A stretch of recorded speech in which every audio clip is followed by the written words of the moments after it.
కాంగ్రెస్ అగ్రనేత, లోక్సభలో ప్రతిపక్ష నేత రాహుల్ గాంధీ ఇటీవల కేంద్ర ఎన్నికల సంఘంపై సంచలన ఆరోపణలు చేశారు. ఓట్ల చోరీ విషయంలో ఈసీ, అధికార బీజేపీ పార్టీ కుమ్మక్కై నేరపూరిత కుట్రకు పాల్పడ్డాయని విమర్శించారు. మిషన్ రీడబుల్ ఓటర్ జాబితా, సీసీటీవీ ఫుటేజ్ ఇవ్వకుండా చట్టంలో మార్పులు చేసిందని కూడా ఆయన ఆరోపించారు. So out of 6,50,000 total votes in the Assembly of Madhapura, 1,250 votes, they were stolen in 5 different ways. The first way, duplicate voters.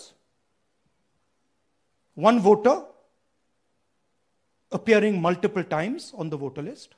అయితే రాహుల్ ఆరోపణలు నిజమేనా, బీజేపీతో ఈసీ కుమ్మక్కైందా అనే అనుమానాలు సామాన్యుల్లోనూ కలుగుతున్నాయి. అయితే రాహుల్ చేసింది ఆరోపణలు, వాటికి ఆధారాలు లేవు. అయితే ఈ విషయంలో కొందరు నిపుణులు తమదైన విశ్లేషణలు చెప్తూ వస్తున్నారు.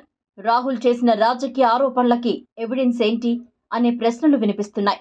వాటిని ప్రాక్టికల్గా ప్రూవ్ చేయడానికి ఆధారాలు లేవు. ఖచ్చితంగా బీజేపీ ఈసీతో కుమ్మక్కైందని చెప్పడానికి లేదు. అయితే రాహుల్ మాత్రం బీజేపీ ఈసీతో కుమ్మక్కై ఓట్ల చోరీ చేసిందని, అందుకే మూడోసారి అధికారంలో రాగలిగిందని చెప్తున్నారు. ఇక కేంద్రంలోనే కాక హర్యానా, మహారాష్ట్ర వంటి రాష్ట్రాల్లోనూ ఇలానే గెలిచింది అని అంటున్నారు. అయితే ఇవన్నీ రాజకీయ ఆరోపణలే అనే చెప్పొచ్చు. వీటికి అసలైన సాక్ష్యాలు లేవు.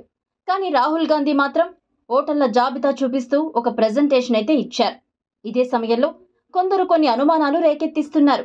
వాస్తవానికి ప్రజాస్వామ్య దేశంలో ఎన్నికలన్నీ నిష్పక్షపాతకంగా నిర్వహించడం ఎన్నికల సంఘం బాధ్యత.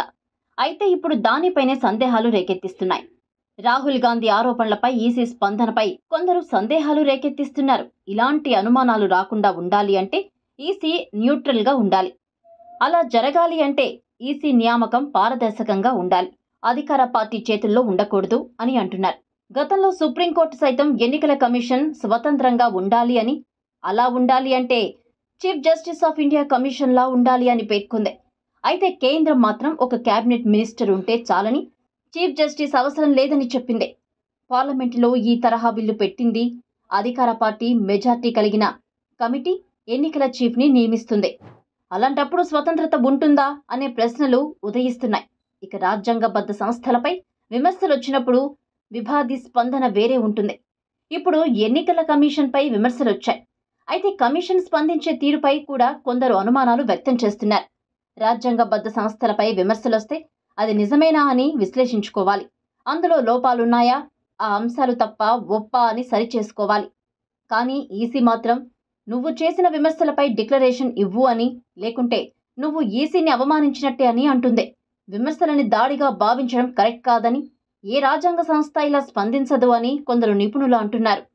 ఇదే సమయంలో Rahul Gandhi machine readable voter జాబితా, సీసీటీవీ ఫుటేజీ ఇవ్వమంటున్నారు. కానీ అవి ఈసీ ఇవ్వడం లేదు. మేము పారదర్శకంగా ఉన్నాము, మమ్మల్ని నమ్మాలి, లేదంటే మీరు దేశంలోని ఎన్నికల వ్యవస్థని అవమానించడమే అని అనడం కరెక్ట్ కాదని కొందరు విశ్లేషకులు అభిప్రాయపడుతున్నారు. అయితే రాహుల్ అడిగిన డిజిటల్ డేటా ఇవ్వడానికి ప్రాబ్లం ఏంటి అనేది చెప్పడం లేదు. అలాంటప్పుడు 90 కోట్ల మంది ఓటర్లు ఉంటే వాటిని ప్రింట్ ఇవ్వగలరా, అవన్నీ చెక్ చేసుకోగలరా అనే సందేహాలు వ్యక్తమవుతున్నాయి.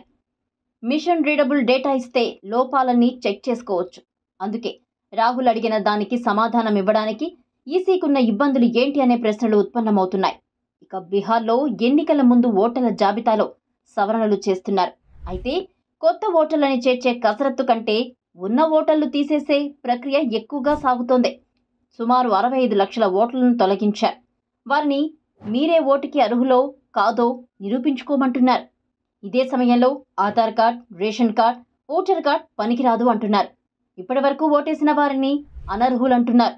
పాస్పోర్ట్ మాత్రం ఆధారంగా పనికొస్తుంది అంటున్నారు.